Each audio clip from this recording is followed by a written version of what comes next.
Hi everyone, welcome to the channel Ina Talks. I'm happy to have you here. Without any kind of further ado, I would like to jump into the topic right away. All my life, I was thinking and I was actually worried that something probably is wrong with me because even since my very early childhood, I was playing most of the time on my own. And I did have some kids in the yard, and I had some kids in the neighborhood who actually were willing to play together with me and were interested in that.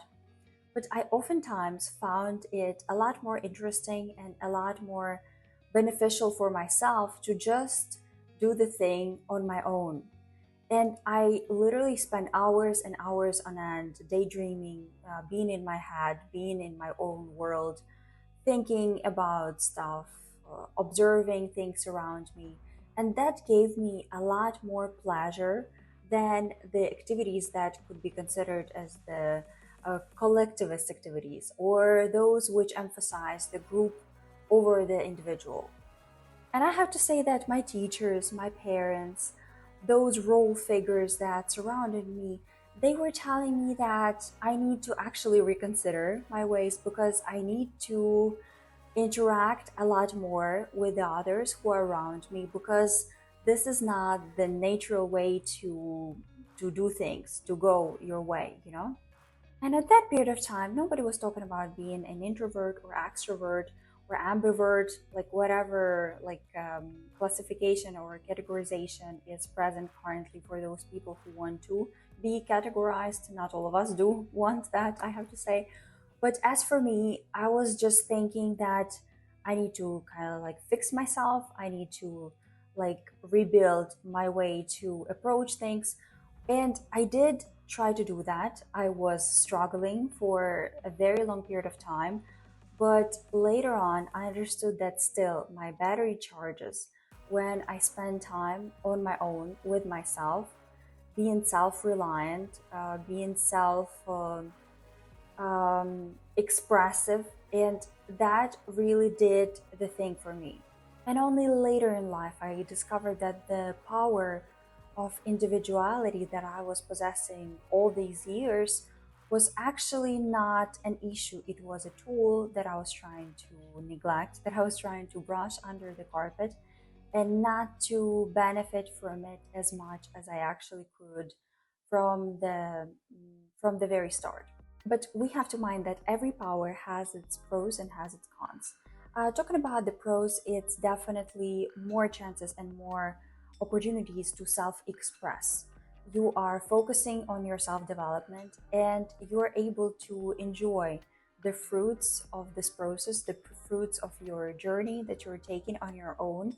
And like nobody's gonna try to own your like self-expression results. It's gonna belong singular-handedly to you, and I think it's awesome. Also, being self-reliant means that you don't owe anything to anyone, and this is also an extremely pleasant feeling.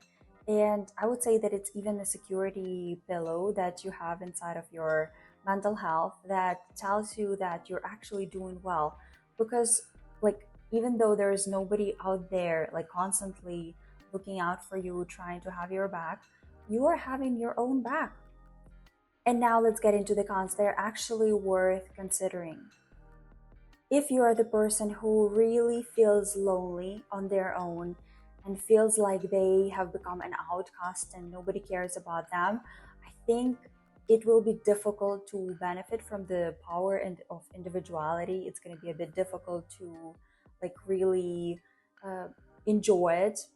Well, I cannot say that it's for everyone either. So yeah, it might also lead to having lower empathy towards the others because you are empathetic towards yourself because you are basically inside of the world of your own needs, desires, priorities, ambitions, problems, and you might not be as empathetic towards the others as someone with lower expectation of the individuality for themselves. But I have to say that in my case, it did not affect me. I still have a bit too much empathy towards the people around me sometimes. And that is also something that I'm working on. And yet, I have to say that even in the individualistic culture, as opposed to the collectivist culture, there are also shades, and there are like different perspectives from which you can look at those, because it's not always black and white. And even if you lean towards being on your own, being individualist, it doesn't mean that you're totally without the people, you're constantly isolated, you're not connecting to any social groups, you're not enjoying them.